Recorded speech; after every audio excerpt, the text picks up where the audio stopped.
La notion de sécurité est-elle un mythe ou une réalité?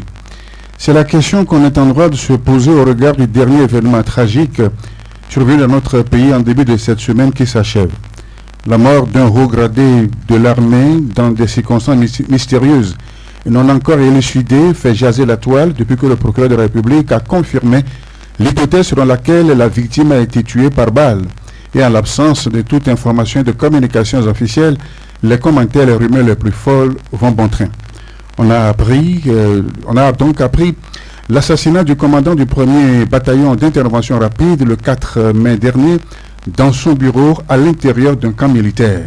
Le colonel Bitala Madjoulba, puisqu'il s'agit de lui, a été retrouvé dans une mare de sang et l'enseignement traditionnel nous apprend qu'en de pareilles circonstances de deuil et de douleur, qu'on ait une pensée pieuse pour la mémoire du défunt, d'avoir des marques de compassion pour la famille éplorée.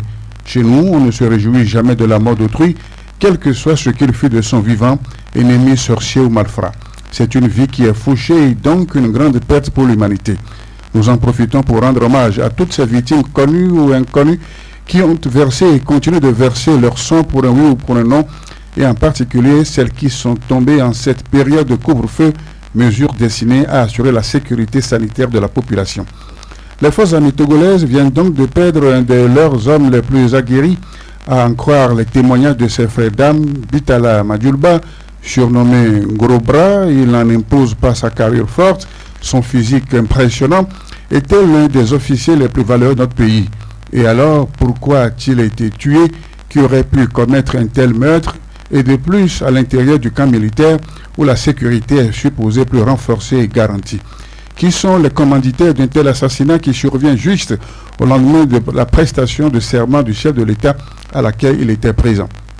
Pourquoi a-t-il été rapidement remplacé? Comment apprécier ce remplacement?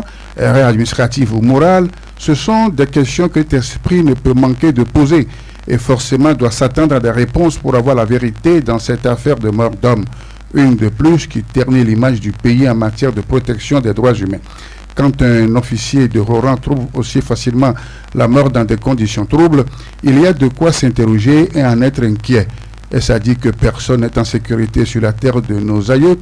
C'est en cela que nous saluons la mise sur pied de la commission d'enquête composée de hauts gradés de l'armée, de la gendarmerie et de la police et présidée par le ministre de la Sécurité et de la Protection civile en personne. Pour l'heure, tous les regards sont tournés vers cette commission avec espoir que cette fois-ci, on aura des résultats qui vont apporter la lumière sur les circonstances de la mort de leurs frères d'âme. La réalité est que la vérité est une lumière qui éclaire les zones d'ombre. Quand elle est connue, elle apaise les cœurs, libère des sortilèges de la haine, de la division, de la vengeance ou de règlement de compte et conduit au pardon, à la tolérance et à la réconciliation. Notre pays a trop souffert du manque de vérité. Beaucoup de cas de meurtre, de violence et de violation des droits de l'homme sont restés non élucidés. Des enquêtes formellement ouvertes qui n'ont jamais abouti, restées sans suite et sans résultat. Notre processus de démocratisation fut constamment émaillé d'actes de violence. Il y a par exemple l'odieux attentat de Soudou qui avait visé un convoi de l'UFC avec des morts et des blessés graves. C'était le 5 mai 1992. 28 ans après, on ne connaît toujours pas tous les détails de cette affaire. Il est vrai qu'entre-temps, l'UFC s'est rapproché du régime dans un accord signé en 2010 et depuis ne se souvient de l'événement que par de simples communiqués. Mais cela n'empêche pas d'en savoir sur les circonstances de ce drame qui avait endeuillé tout le pays en pleine transition démocratique à l'époque. Et c'est sûr que les familles des victimes attendent que la vérité éclate pour faire le deuil de leurs disparus. Le peuple a aussi besoin de savoir, de connaître son passé, aussi douloureux soit-il, non pas pour réveiller les vieux démons, mais pour savoir assumer le présent et faire face au futur. Vivement qu'un jour tous ces dossiers de meurtre soient déclassifiés, que brillent les lumières de la vérité, gage du pardon et de la réconciliation.